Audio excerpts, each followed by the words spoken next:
अल्हम्दुलिल्लाह वस्सलातु वस्सलामु अला मन ला नबिय्य बअदह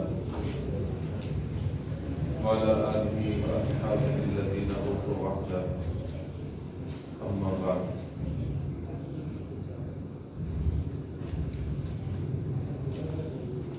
मोहतरम सामईन किराम, आज के हमारे सबक का उन्वान है अक़्द अनामिल।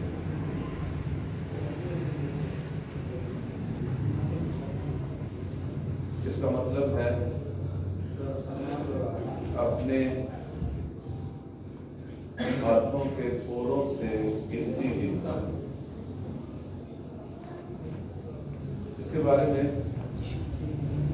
एक तो तरीका ये है कि बंदा अपनी मर्जी से कोई तरीका इख्तियार कर ले।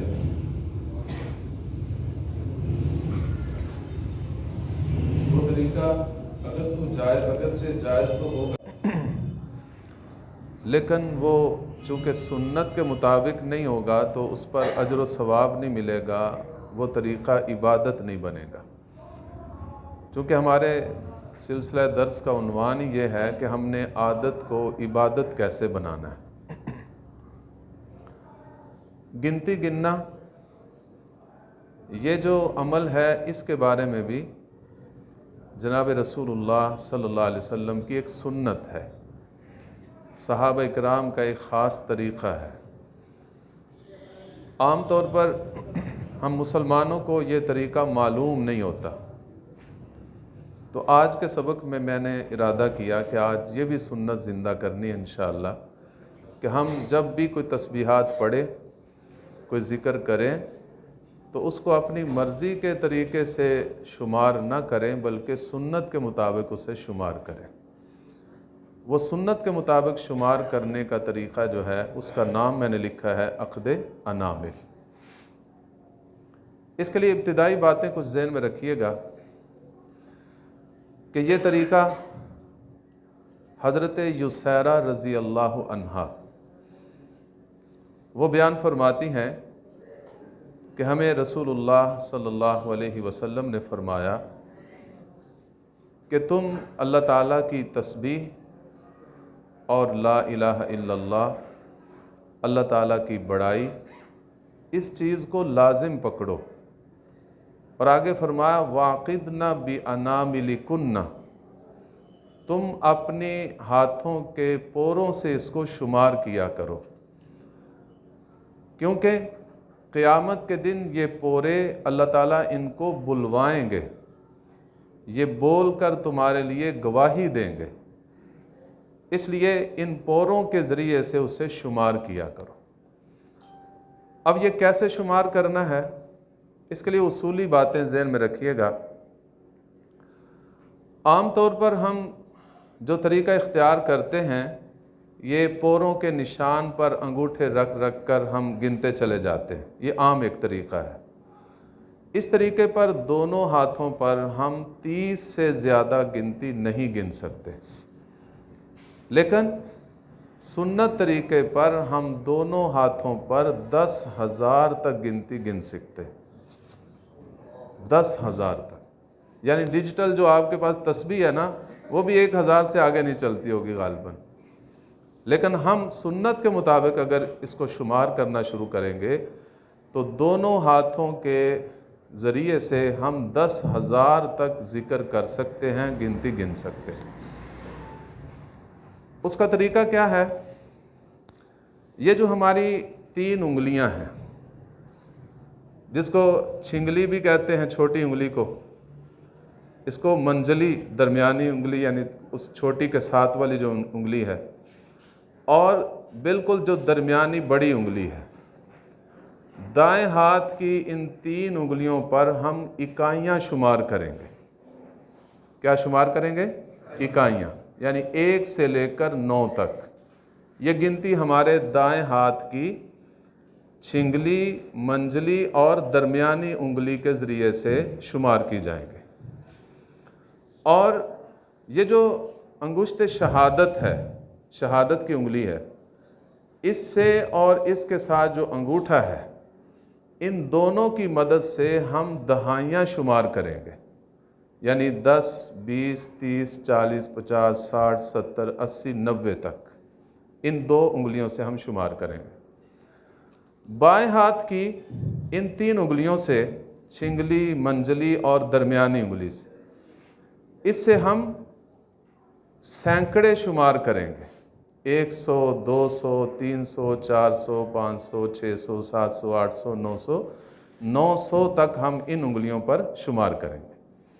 और ये जो बाएं हाथ की, ये सबबाबा इसे कहते हैं अरबी में, यानी ये जो अंगुश्त शहादत जैसी इस बाएं हाथ में है, इसके साथ जो अंगूठा है, इसके ज़रिए से हम 1000 शुमार करेंगे, 1000 से लेकर 9000 तक। तो ये दोनों हाथों पर 9999 हो जाएंगे। जब हम उनको खोलेंगे तो ये पूरे 10,000 की गिनती मुकम्मल हो जाएगी। तो इसको हम सीखना शुरू करते हैं। ये बुनियादी बातें ज़हन में रखनी है। सबसे पहले इसका तरीका ये है कि एक के लिए हमने छिंगली को अपनी जड़ में बंद करना है, ऐसे करना है, साथ साथ करते जाएं ताकि प्रैक्टिस भी हो जाए। ये एक है, दूसरे हाथ से पकड़ने की ज़रूरत नहीं। वैसे दूसरी उंगली थोड़ी सी टेढ़ी तो हो जाती है, लेकिन असल हमने इसको शुमार करना है। ये एक है। फिर दूसरी उंगली को साथ बंद करेंगे, ये 2 है। और तीसरी उंगली को हम साथ बंद करेंगे, ये 3 है। फिर हम छिंगली को खोल देंगे, ये 4 है। फिर मंजली को खोलेंगे, ये 5 है। फिर दरमियानी को खोलकर इस मंजली को इस अंगूठे के नीचे वाले गोश पे रखेंगे, ये 6 है। और फिर इसको खोलकर छोटी उंगली को इस अंगूठे के नीचे वाले गोश पे रखेंगे, ये 7 है। फिर उसको मंजली को साथ रखेंगे, ये 8 है।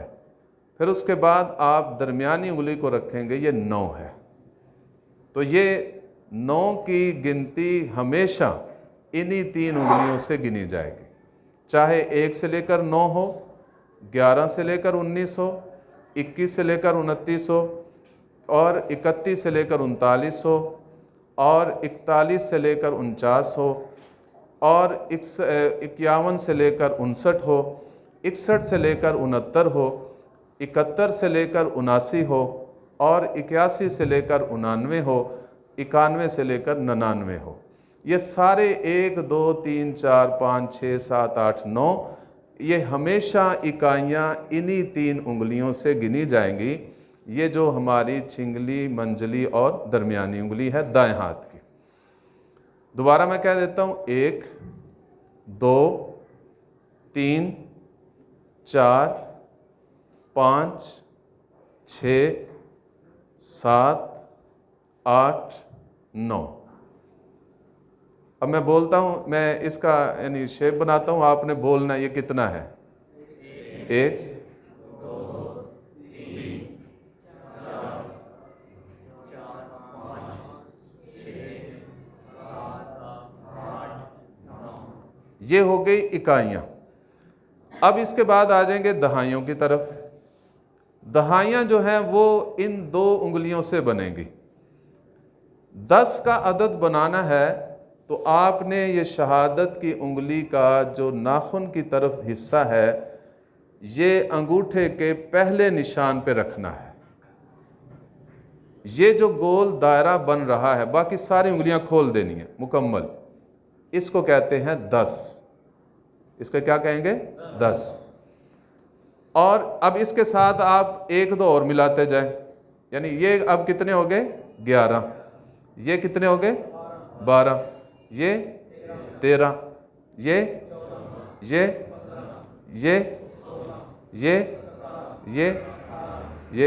19। ये 19 अदद हो गए। अब अगला अदद है 20।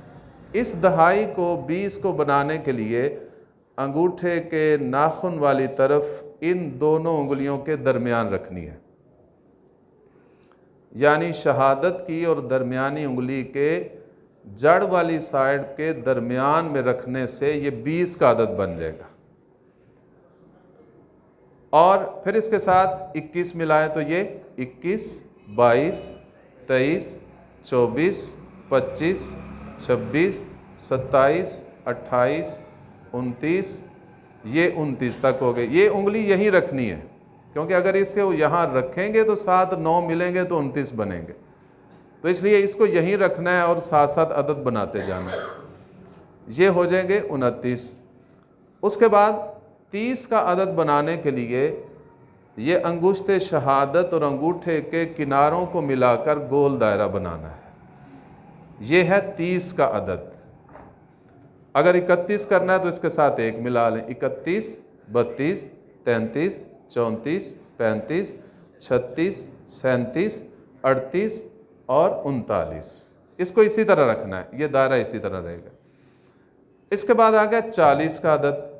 40 का अदद जो है वो इस अंगूठे को इस अंगुश्ते शहादत के पहले निशान के बाहर रखना है, ऐसे सारा हाथ खोल के, ये हो जाएगा 40। फिर इसके साथ 41, 42, 43, 44, 45, 46, 47, 48 और 49। ये इधर ही रखना है, तब 49 बनेगा। फिर इसके बाद आ गया 50। 50 का अदद इस अंगूठे के नाखून वाली साइड को इस पहले निशान के अंदर रखना है। बाहर रखेंगे 40 होगा, अंदर रखेंगे 50 होगा। ये 50 है। इसके साथ एक मिला लें। 51, 52, 53, 54, 55, 56, 57 और 58 और 59। फिर इसके बाद 60 का अदद है, तो इसी अंगूठे को इस निशान पे रखना है, ये 60 है। इसके साथ एक एक मिलाते जाएं। 61, 62, 63, 64, 65, 66, 67, 68 और 69।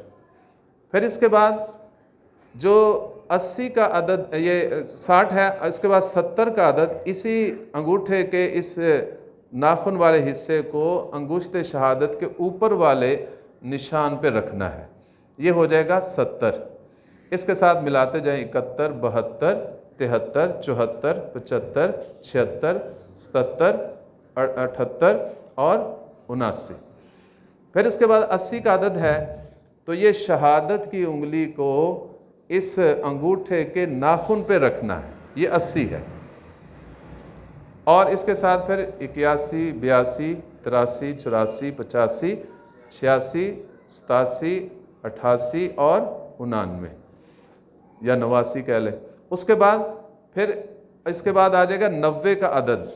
तो ये जो अंगुश्ते शहादत है, इसको इस सारे अंगूठे के पहले निशान पे ला के रखना है, छोटा सा दायरा बनेगा, ये है 90। इसके साथ फिर मिला लें 91, 92, 93, 94, 95, 96, 97, 98, 99। तो ये दाएं हाथ पे एक कम 100 गिनती बन गई। अब यहाँ देखिए, इन्हीं गिनती को समझने से कई हदीसों का समझना इस पर मौकूफ़ है। मसलन एक हदीस में आता है, रसूलुल्लाह सल्लल्लाहु अलैहि वसल्लम सोए हुए थे, बेदार हुए, बहुत परेशान थे, चेहरे पर परेशानी के आसार थे। साथ ही जो ज़ौजा मुतहरा थी, उन्होंने पूछा, या रसूलल्लाह क्या बात है, आप इतने परेशान क्यों हैं? फरमाया कि आज रात कितने फितने आसमान से नीचे उतारे गए हैं। उनमें से ये बात भी इरशाद फरमाई कि आज रात याजूज माजूज की दीवार में इतना सुराख हो गया है। अब वो कितना सुराख हुआ है, रावी कहते हैं कि आपने 90 का अदद बनाया। क्या बनाया? 90 का अदद बनाया। अब जिसको ये गिनती नहीं आती वो कैसे हदीस समझेगा कि वो 90 का अदद कैसे होता है?